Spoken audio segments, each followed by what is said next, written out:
What is going on, everybody? What is going on? The Catch Fam, my name is John Dawson, and in today's video, we will be breaking down our must-start quarterbacks and tight ends for Week 17 of the 2022 fantasy football season. If you guys do enjoy today's content, be sure to hit that like button on the way in.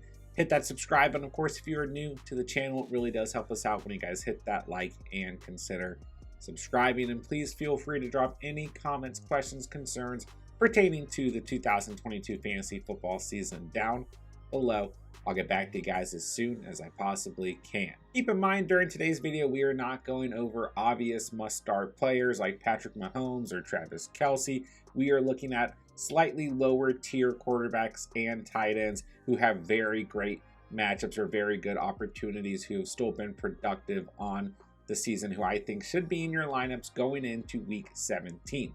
Without further ado, let's hop into today's video. All right, looking at the last 2 weeks of fantasy football, I really encourage you guys to keep Justin Fields in your starting lineups through the fantasy playoffs. Paid off in Week 15 with 23.5 fantasy points against the Eagles. Did not exactly pay off whatsoever last week against the Buffalo Bills with just 9.8 fantasy points on average, 119 passing yards through the air, a touchdown, and a season low of 11 rushing yards against the Buffalo Bills in Week 16. With that being said, Justin Fields gets the Detroit Lions here in Week 17, the defense allowing the most fantasy points to the quarterback position from a fantasy perspective. When Fields faced the Detroit Lions in Week 10, he had 40.3 fantasy points. I just think here, even in a game where the Bears don't have anything to play for outside of crushing the Lions' playoff hopes and dreams, I think Fields is just a solid start, as the Bears are kind of looking for their identity and what they have on this roster before going in to next season and possibly making a head coaching change and just really trying to figure out what this team is going to look like.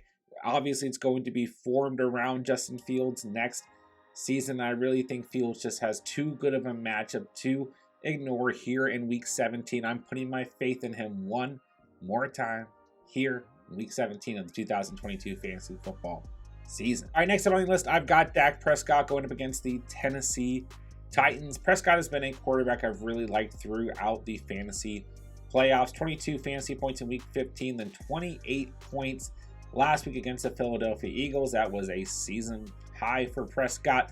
347 passing yards, 3 touchdowns, a pick, and 41 rushing yards. He gets the Tennessee Titans this week, a unit that is allowing the third most fantasy points to the quarterback position so far on the season. The Titans don't really have anything to play for in this game. Their playoff potential game comes next week against the Jacksonville Jaguars. They don't have to win this game. Cowboys, on the other hand, are fighting for the best possible seeding within the NFC playoff picture, so they actually have something to fight for in this game. They're doing it against a defense that's been awful against opposing wide receivers, awful against opposing tight ends, which we'll talk about in a minute, and absolutely awful against opposing quarterbacks. I don't see any reason why the Cowboys would take their foot off of the gas unless they get a strong lead early on. I think the first half of this game will be very productive for the Cowboys. I think Prescott is just a great all-around start going into Week 17 of the season. All right, last quarterback I want to talk about is Jared Goff, coming in as your QB9 so far on this season. Since Week 13 of the season, he's given you 21 or more fantasy points in every game except Week 15 against the Jets. Really, the last couple of weeks, the Lions have looked like a pass-heavy team outside of Week 15. They've really put a lot of faith in Jared Goff. Plus, they've had a lot of game scripts where they are playing from behind or just having to keep the game competitive. And this week, he gets the Chicago Bears, a unit allowing the 9th most fantasy points to the quarterback position, coming off of a 25.7 fantasy performance against the Carolina Panthers, 355 passing yards, 3 touchdowns, and his first turnover since Week 9 of the season against the Packers. He had a lost fumble in this game, but overall, the last couple weeks have just been really solid for Jared Goff. I like this matchup because the Chicago Bears defense has been awful all around, and the Lions have a playoff hope, a playoff slimmer of a dream alive. They need to win this football game against their division opponent. Should be a good competitive matchup. I like Justin Fields in this game, and I like Jared Goff on the other side. I think Goff is just a solid option, especially if you are hurting at the quarterback position, or if you're not 100% confident in your starting quarterback. I think Goff is a really good option against the Chicago Bears here in week 17. Moving on to the tight end position, we're going to talk about Evan Engram, who's coming in as your tight end 5 so far on the season.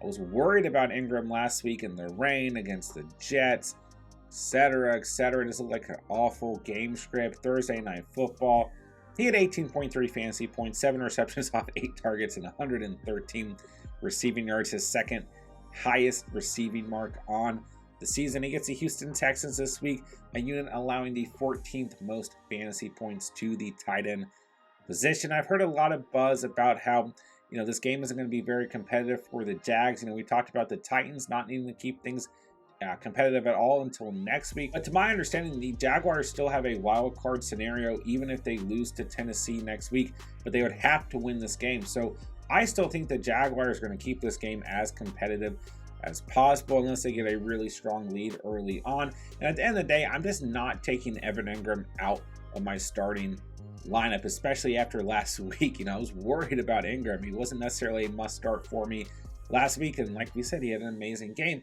At the end of the day, Engram has just been far too productive. The tight end position is an absolute wasteland.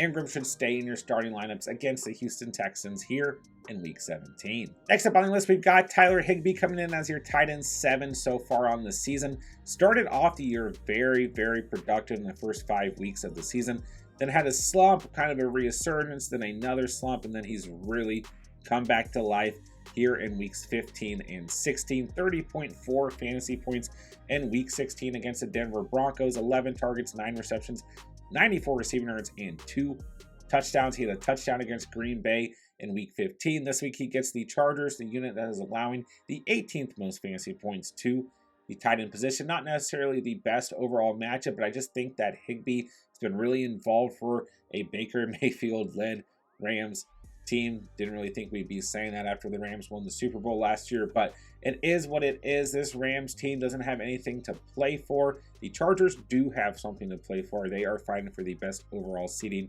within the AFC playoff picture. We know they just clinched a playoff spot, but what the Rams, I guess, are fighting for, even if it's not a playoff, hope or anything like that, they're just fighting for their identity and really fighting for whatever momentum they can get moving into next season, really trying to figure out what team they're going to look like, what veteran players are going to be on this team next year, who's going to retire, who's not going to retire, what is Sean McVay going to go into next season looking like.